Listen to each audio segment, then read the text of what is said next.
So hello guys, आप सभी का बहुत बहुत स्वागत है आज के इस वीडियो में। और आज के इस वीडियो में हम हमारे मार्केटिंग मिक्स चैप्टर को कंटिन्यू करने वाले हैं। बाकी का जो टॉपिक बचा हुआ था हम वो देखने वाले हैं। ओके, तो मैं फिर से आपको एक छोटा सा रिवीजन करवा देता हूं। हम अभी मार्केटिंग मिक्स को स्टडी कर रहे हैं, जिसका मतलब ये होता है कि मार्केटिंग करने के लिए, in order to do marketing, हमें जो जो काम करना होता है वो सारा का सारा काम मार्केटिंग मिक्स कहलाता है। ओके, अब मार्केटिंग मिक्स जो होता है वो बेसिकली एक ग्रुप है उन सारे एक्टिविटीज़ का जो कि हम मार्केटिंग करने के लिए करते हैं। अब मार्केटिंग मिक्स को अगर हम लोग स्टडी करें तो ये बेसिकली चार चीज़ों से बना होता है। ये प्रोडक्ट मिक्स से बना होता है, ये प्लेस मिक्स से बना होता है, ये प्राइस मिक्स से बना होता है, एंड प्रमोशन मिक्स से बना होता है। मतलब किसी भी सामान का मार्केटिंग होता है उसे हम लोग इन चार तरीकों से स्टडी कर सकते हैं। तो price mix, place mix, product mix and promotion mix, ये वो चार चीज़ें हैं जो कि किसी भी चीज़ की मार्केटिंग में आती हैं। तो इसमें सबसे पहले जो चीज़ हम कर रहे थे वो था हमारा प्रोडक्ट मिक्स, जिसके अंदर में हमने ये जाना था कि प्रोडक्ट क्या होता है। कुछ भी जो कि फर्म बेचने के लिए देती है एंड वो लोगों का नीड्स को सेटिस्फाई करता है, लोगों का यूटिलिटी प्रोवाइड करता है, तो उसे हम लोग प्रोडक्ट कहते हैं। अब प्रोडक्ट जो है वो दो टाइप का होता है, एक होता है गुड्स एंड एक होता है सर्विस। अब गुड्स का मतलब क्या होता है? गुड्स का मतलब होता है वो चीज़ जिसको कि हम लोग देख सकते हैं, छू सकते हैं, महसूस कर सकते हैं। एंड सर्विस का मतलब होता है वो चीज़ जिसे देखा, छुआ या फिर महसूस तो नहीं किया जा सकता है, लेकिन उसका जो रिजल्ट होता है वो हम लोग देख सकते हैं। ओके, तो यहाँ तक हो चुका था। अब हमारा जो प्रोडक्ट है वो हमने देख लिया कि कितने टाइप का होता है। दो टाइप का प्रोडक्ट होता है, एक होता है गुड्स, एक होता है सर्विसेज। अब हम ये देखेंगे कि हमारा प्रोडक्ट मिक्स, मतलब अभी हम लोग बस यही सोच रहे हैं कि हमारा जो प्रोडक्ट होगा ये है हमारा प्रोडक्ट। ओके, अब इस प्रोडक्ट का मार्केटिंग के लिए, इस प्रोडक्ट के रिगार्डिंग जो कुछ भी होता है वो सभी का सभी हम इसमें देख रहे हैं। Whatever we are seeing, whatever is related to this product, हम इसमें देख रहे हैं। ये जो प्रोडक्ट है इसमें जो जो चीज़ों की ज़रूरत है वो हम देख रहे हैं। तो सबसे पहले हमने ये देखा कि ये जो प्रोडक्ट है वो कितने टाइप का हो सकता है। ये हो सकता है कि या तो गुड हो या तो एक सर्विस हो। ओके, अब हम इस प्रोडक्ट का रिगार्डिंग जो और भी चीज़ें होती हैं हम वो देखने वाले हैं। तो सबसे पहले होता है ब्रांडिंग। अब ये चीज़ हमने लास्ट चैप्टर में भी देखा हुआ था कि ब्रांडिंग क्या होता है, व्हाट इज़ ब्रांडिंग। तो ब्रांडिंग का मतलब होता है कि किसी भी चीज़ को, किसी भी प्रोडक्ट को उसका आइडेंटिटी देना। जैसे मैं अगर बात करूं तो आप एक फ़ोन को जानते होंगे जिसको हम लोग कहते हैं रेडमी नोट 5 प्रो। ओके, तो अगर इसमें से इसके नाम को हटा दिया जाए तो सिर्फ ये एक फ़ोन ही बचा रहेगा। तो वो जो फ़ोन का नाम देना जिससे कि हम उसे पहचान सके, ये जो हम किसी को आइडेंटिटी दे रहे हैं उसको ब्रांडिंग कहा जाता है। So branding is a process of assigning a distinctive brand name and logo to a product in order to separate it from its competitive product. It is a process of assigning a distinctive identity to a product. किसी भी product को उसका identity देना, उसका पहचान देना, उसे ही हम लोग ब्रांडिंग कहते हैं। अब जैसे मैं अगर बात करूं तो ये जो फ़ोन था जिसका नाम हम लोगों ने रेडमी नोट 5 प्रो इसका नाम रखा था, तो हमने जो इसको नाम रखा है रेडमी नोट 5 प्रो, तो हमने क्या किया है, इसको एक आइडेंटिटी दी है। एंड ये जो आइडेंटिटी हमने दी है इसी को हम लोग ब्रांडिंग कहते हैं।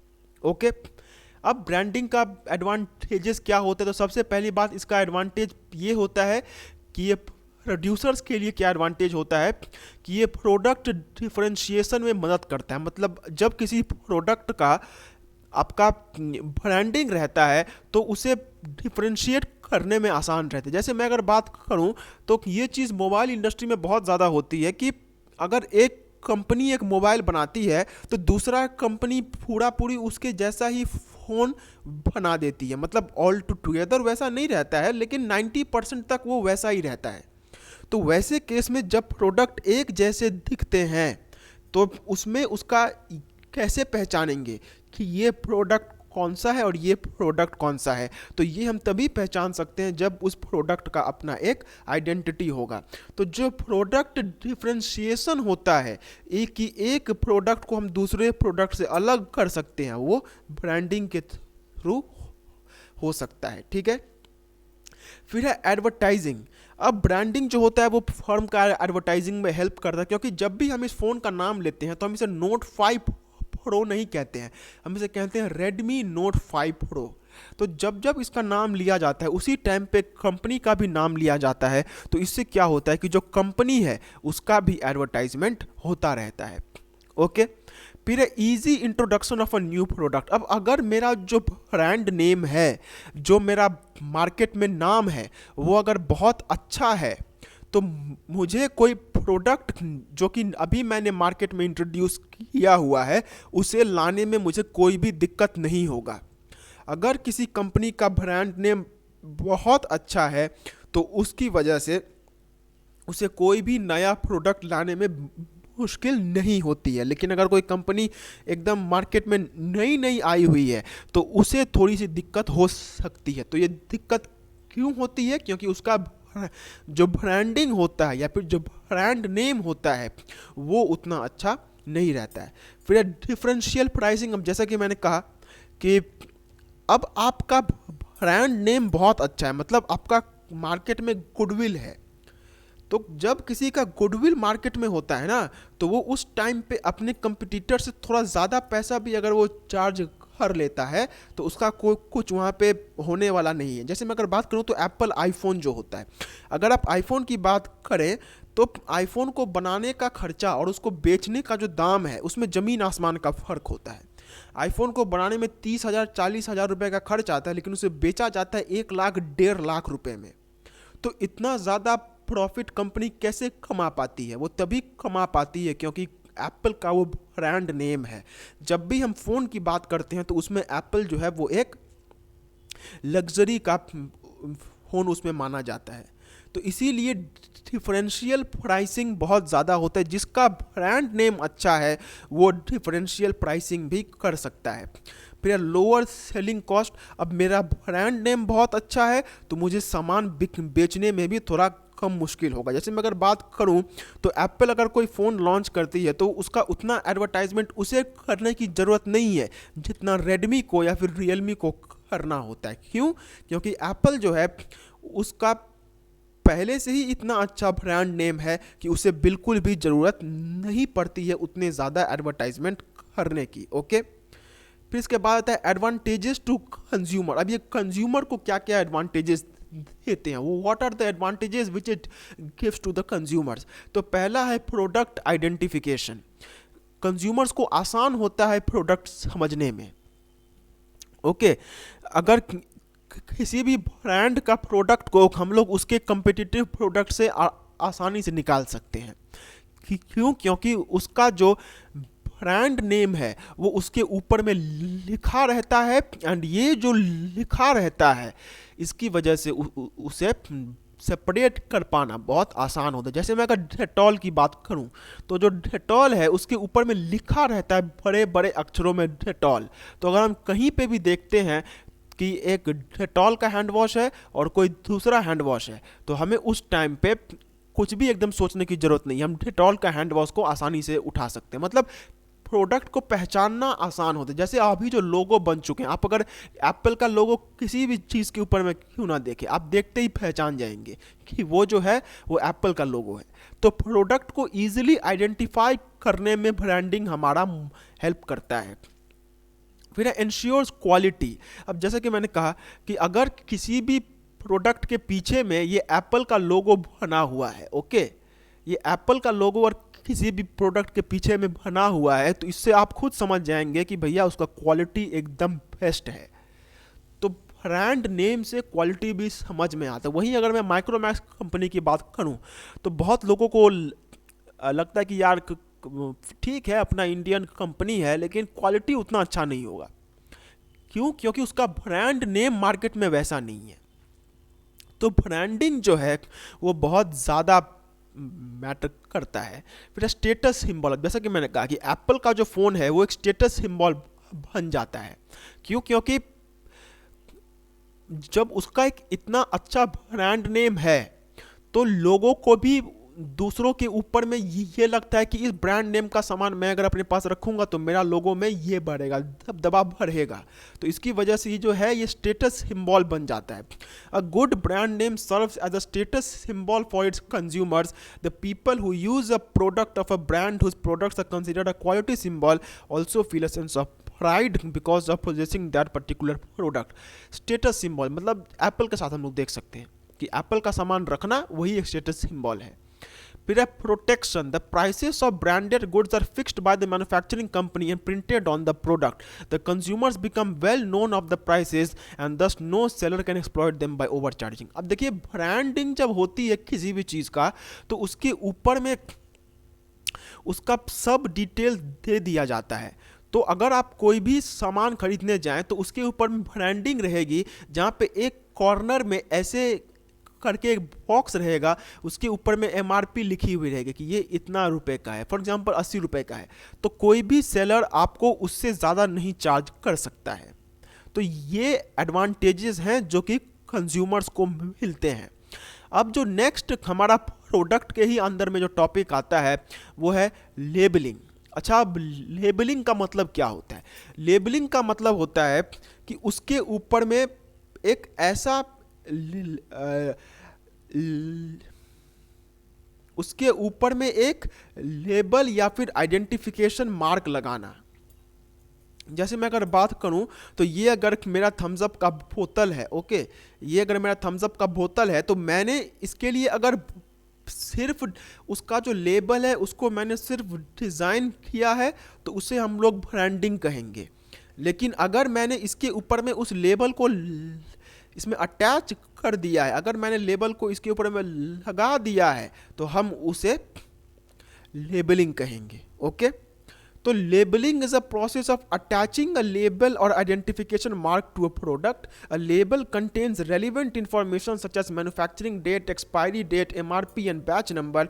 It also contains the logo and brand name of the product which helps in advertising the product. अब आप कहेंगे सर ब्रांडिंग एंड लेबलिंग में क्या फ़र्क है? तो फ़र्क बस इतना है कि ब्रांडिंग में हम लोग लेबल को रेडी करते हैं एंड लेबलिंग में उस लेबल को लगाया जाता है। ब्रांडिंग का मतलब ऊपर में क्या लिखना है, क्या लगाना है, इस चीज़ को सोचना, ये लेबलिंग, ये ब्रांडिंग में आता है। लेकिन उस चीज़ को फिजिकली उसके ऊपर में लगा देना उसको लेबलिंग कहते हैं। तो ये फ़र्क है लेबलिंग एंड ब्रांडिंग के बीच में कि ब्रांडिंग में सिर्फ उसको रेडी किया जा रहा है कि इस चीज़ को हम उसके ऊपर में लगाएंगे, इस चीज़ में ये चीज़ें रहने वाली हैं।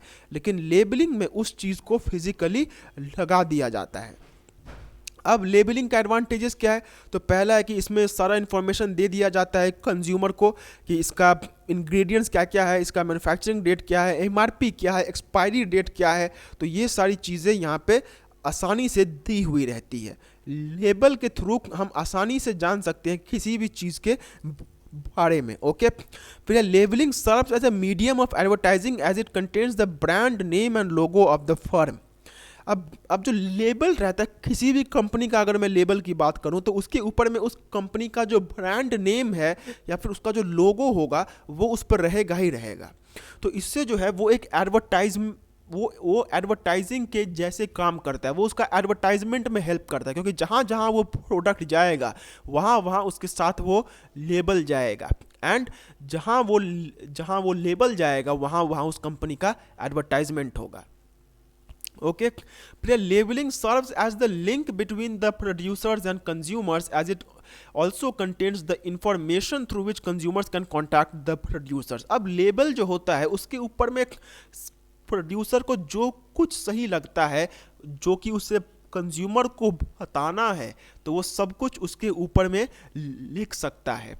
तो इससे क्या होता है कि वो एक मीडियम की तरह सर्व करता है कि प्रोड्यूसर कंज्यूमर को जो भी कहना चाहता था वो सब उस लेबल पे वो लिख देता है एंड कंज्यूमर उसे पढ़ के सब कुछ समझ लेता है। ओके, फिर इसके बाद जो जो अगला एडवांटेज है वो है labels contain MRP of the product and no seller can charge more than the MRP. This saves the consumer from exploitation by the seller. उसके ऊपर में MRP लिखा रहता है एंड कोई भी आदमी आपको MRP से ज़्यादा चार्ज नहीं कर सकता है. फिर label also acts as an identity card of the product in the market through which it is separated from its competitive products. अब ये जो लेबल होता है वो एक आइडेंटिटी मार्क की तरह काम करता है. जैसे मैं अगर बात करूँ तो फॉर एग्जांपल मैं अगर थम्स अप की बात करूँ तो उसमें कुछ ऐसा रहता है, ऐसा एक हाथ रहता है, ऐसे यहाँ पे उंगली रहता है. तो जब भी हम थम्स अप को देखते हैं, उसका बोतल को देखते हैं, तो उसे देखते ही हमें समझ में आ जाता है कि ये एक थम्स अप का बोतल है. तो क्यों समझ में आता है? क्योंकि उसका जो लेबल रहता है वो ही कुछ इस तरीके का रहता है कि वो उसको अपने जो बाकी के प्रोडक्ट्स हैं उससे उसे अलग करने में हेल्प करता है. फिर है label also acts as an, ये तो मैंने बता दिया. A good and well design label also helps in attracting the attention of the consumers. And जो अगर एक लेबल है जिसको कि बहुत ही अट्रैक्टिंग बनाया गया है तो उससे कंज्यूमर्स भी हमारे प्रोडक्ट की तरफ खींचे हुए आते हैं. ओके. फिर इसके बाद होता है पैकेजिंग. अब पैकेजिंग का मतलब, packaging refers to wrapping, crating, covering और simply containing goods in the containers designed for them to protect them from breakage, spoilage, leakage etcetera. Packaging also helps in the proper handling of goods. तो packaging का मतलब क्या होता है? Packaging का simple मतलब होता है कि हमारा जो प्रोडक्ट है उसके लिए जो डिब्बा या फिर जो कंटेनर हमने उसके लिए बनाया था उसमें उसको डाल देना. To put the product in the container designed for it, that is known as packaging. Packaging का मतलब यही होता है. ओके. फिर है मतलब पैकेजिंग का सिंपल मतलब होता है कि जिस चीज़ में उसको अल्टीमेटली डाल के बेचा जाना है उसको उस चीज़ को उसमें डाल देना. अब एक अच्छा पैकेजिंग के क्या क्या फीचर्स होते हैं? तो पहला है, a package should be strong enough to protect the product content inside. अंदर में जो सामान है वो सामान को वो प्रोटेक्ट कर सके. एक पैकेज को उस टाइप का होना चाहिए. A package should be as such कि उसके अंदर में जो चीज़ें रखी हुई है वो चीज़ उसके अंदर में सही सलामत रह सके. फिर package should be easy and convenient to handle. अब एक पैकेज ऐसा होना चाहिए कि जिसको संभालना आसान है. मतलब ऐसा नहीं होना चाहिए कि भैया इतना छोटा फ़ोन है और उसके लिए इतना बड़ा पैकेट दे दिए. ऐसा नहीं करना चाहिए. ये बहुत केसेस में हम लोग ऑनलाइन शॉपिंग में देखते हैं. मुझे याद है कि जब मेरा ट्राइपॉड आया था तो ट्राइपॉड जो है वो इतना बड़ा बॉक्स में आया था. मतलब इतने बड़े बॉक्स में ट्राइपॉड आया था तो मुझे लगा कि 2 भेज दिए होंगे. बाद में जब मैंने चेक किया तो उसका इतना सा पोर्शन में सिर्फ ट्राइपॉड है एंड यहाँ पे सिर्फ एयर बैग्स हैं एंड यहाँ पे भी सिर्फ एयर बैग्स हैं. तो ऑल्दो उसके प्रोटेक्शन के लिए वहाँ पे वो था लेकिन उतना ज़्यादा रिक्वायर्ड नहीं है.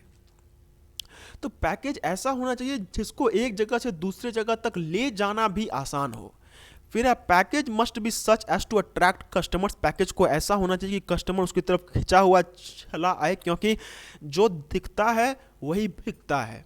तो जैसा वो पैकेज दिखने में होगा वैसा ही वो मार्केट में लोगों को अट्रैक्ट करेगा. फिर है package must be economical. It must be cheap. If the package is expensive it will increase the price of the product and the selling would become difficult. अब एक पैकेज जो है वो सस्ता होना चाहिए, क्योंकि अगर मान के चलिए सामान जो है वो 20 रुपये का है लेकिन उसे जिस पैकेट में दिया गया है वो पैकेट का ही दाम 25 रुपया है तो टोटल 45 रुपया दाम हो जाएगा. तो वैसा पैकेज कभी भी नहीं होना चाहिए, जो उससे सस्ता होना चाहिए, क्योंकि अगर पैकेज महंगा होगा तो उससे जो सामान है वो सामान भी महंगा होता जाएगा. ओके. फिर a package should be eco friendly. भैया हाँ, एनवायरनमेंट के ऊपर में किसी भी तरीके का हार्म नहीं होना चाहिए. ओके. सो ये था हमारा, अगर मैं बात करूं तो जो भी हमारा प्रोडक्ट के अंदर में आता है, मतलब मार्केटिंग के अंदर में हमने अपने प्रोडक्ट के रिगार्डिंग जो कुछ भी हमें था वो हमने सब कुछ जान लिया है कि मार्केट में जिस प्रोडक्ट को बेचा जाएगा उस प्रोडक्ट के रिगार्डिंग जो जो इन्फॉर्मेशन या फिर जो जो चीज़ें हमें चाहिए वो सभी का सभी चीज़ हम यहाँ पे जान चुके हैं। अब हम जो चीज़ यहाँ पे देखने वाले हैं वो है प्राइस मिक्स। मतलब प्रोडक्ट के बारे में तो अब सब कुछ जान लिया, लेकिन ये जो प्रोडक्ट है ये फ्री में तो मार्केट में देंगे नहीं, इसके लिए प्राइस लेंगे। तो ये जो प्राइस लेंगे उसके बारे में हम यहाँ पे जानने वाले हैं। ओके, तो प्राइस मिक्स का मतलब क्या होता है? The price mix is the value of the product determined by the producers. Price mix includes the decisions as to price level to be adopted, discount to be offered, and terms of credit to be allowed to customers.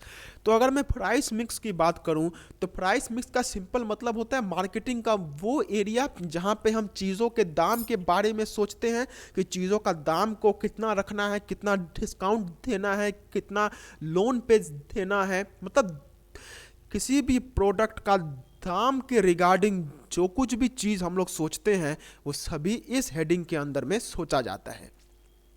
Okay, फिर अगर बात की जाए meaning of price, price क्या होता है? तो price जिस मनीटरी वैल्यू पे किसी भी सामान को बेचा जाता है that is known as price. The price is the monetary value of a product.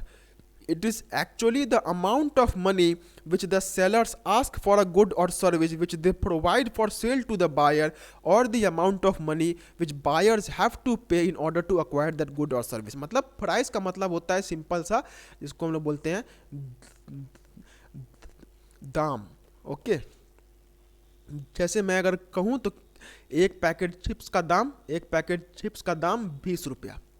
तो ये क्या है? ये उसका मनीटरी वैल्यू है। मतलब पैसों के रूप में अगर उसका वैल्यूएशन किया जाएगा तो उसका वैल्यूएशन 20 आएगा। तो प्राइस जो होता है that is the monetary value of a product. किसी भी प्रोडक्ट का जो मनीटरी वैल्यू होता है उसे हम लोग दाम कहते हैं। ये वो पैसा होता है जो कि प्रोड्यूसर मांगते हैं या फिर वो पैसा जो कि कंज्यूमर देते हैं। ओके, अब फैक्टर्स अफेक्टिंग प्राइस, ये चीज़ आपका इकोनॉमिक्स में भी होगा कि दाम किन किन चीज़ों पे डिपेंड करता है। तो सबसे पहला होता है ऑब्जेक्टिव ऑफ द फर्म। अब देखिए जो फर्म होता है, कोई भी कंपनी दो तरीके से काम कर सकती है, या तो उसे प्रॉफिट बहुत ज़्यादा अर्न करना है या तो उसे सेल्स बहुत ज़्यादा अर्न करना है। मतलब उसे या तो बहुत ज़्यादा पैसा अर्न करना है या फिर उसे बहुत ज़्यादा सामान को मार्केट में बेचना है।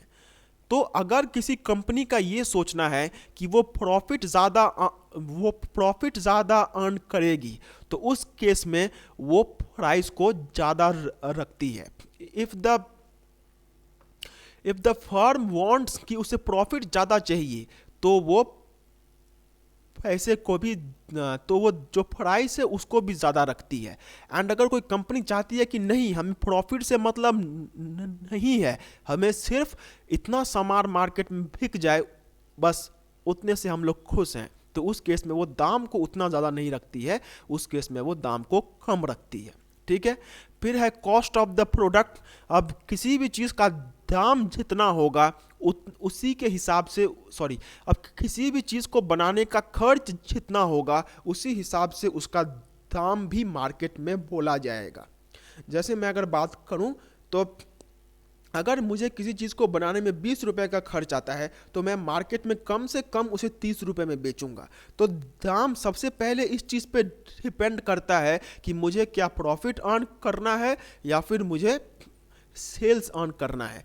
लेकिन इस पे भी डिपेंड करता है कि भैया मेरा कितना खर्चा हो रहा है। मुझे अगर 20 रुपए हो रहे हैं तो मैं 30 रुपया लूँगा। वहीं अगर मेरा खर्चा 20 से 25 हो जाता है तो मैं इसको 30 से 35 कर दूंगा, क्योंकि भैया मेरा प्रॉफिट जो है वो तो मुझे चाहिए ही चाहिए।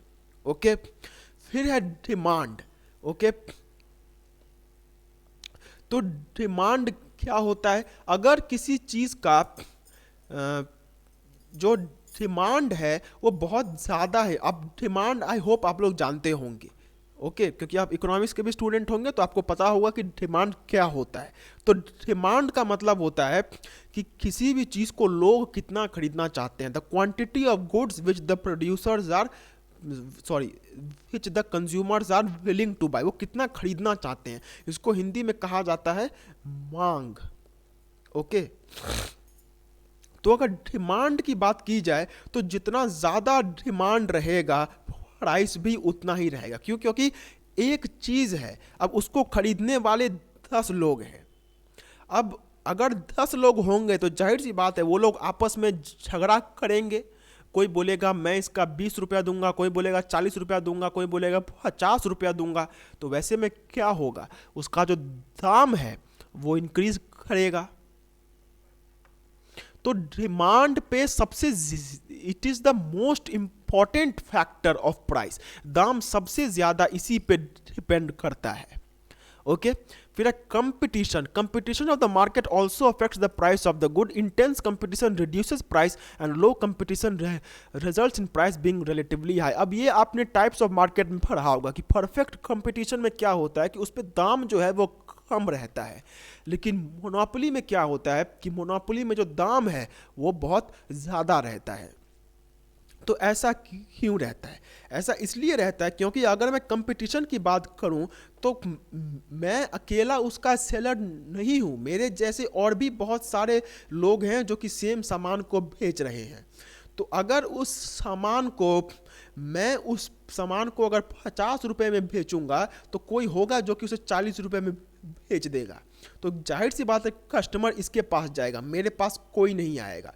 तो उससे मैं क्या करूँगा, मैं भी उसे 40 कर दूंगा। तो जब मैं 40 करूँगा तो ये उसे 35 कर देगा, क्योंकि ये कस्टमर को अपने पास लाना चाहता है। तो कस्टमर अब इसके पास जाएगा, फिर जब इसके पास जाएगा तो मैं दाम को 30 कर दूंगा। तो जब कंपटीशन होता है तो हर एक सेलर आपस में कंपटीशन करते हैं कि कौन अपने कंज्यूमर को अपने पास ला सकता है, who can bring the consumer towards himself. तो उसके लिए वो लोग दाम को बहुत ज़्यादा घटा देते हैं। एंड गवर्नमेंट की पॉलिसीज़, बहुत टाइम पे सरकार भी जो है वो दाम को ये करती है, तय करती है। जैसे अगर किसी चीज़ को बनाने का खर्चा जो है वो 30 रुपये आता है, लेकिन सरकार कहती है कि इस 30 रुपये में से मैं 10 रुपये आपको दे दूंगा, तो जो टोटल खर्चा होगा वो कितना होगा, 20 रुपया। तो अब अगर उसे 20 रुपया पड़ रहा है तो वो मार्केट में उसको 10 रुपये के साथ साथ 30 रुपये में बेच सकता है, ओके। मतलब पहले उसे 30 रुपया खर्चा होता था एंड सरकार अगर उसे कुछ भी नहीं देती है तो वो 30 के साथ 10 रुपया जोड़ के 40 रुपये में मार्केट में बेचेगा। लेकिन क्योंकि अभी उसे सरकार ने सब्सिडी दिया है तो उसका खुद का खर्चा बहुत कम है, तो इसीलिए वो भी मार्केट में कम दाम पे बेचेगा। वही अगर मैं बात करूं कि अगर सरकार टैक्स लगा देती है, मतलब पहले 30 रुपये में 2 रुपये का टैक्स लगता था और सामान 40 रुपये का था, तो अब अगर 30 रुपये में 5 रुपये का टैक्स लगता है तो जाहिर सी बात है सामान महंगा होगा एंड ये 45 रुपये का हो जाएगा। तो गवर्नमेंट पॉलिसीज़ भी बहुत ज़्यादा अफेक्ट करती है, ओके। सो ये था हमारा प्राइस मिक्स, जो कि सबसे छोटा था क्योंकि इसमें हमें बस सिंपली यही जानना है कि प्राइस क्या होता है। प्राइस का मतलब होता है किसी भी चीज़ का मॉनेटरी वैल्यू।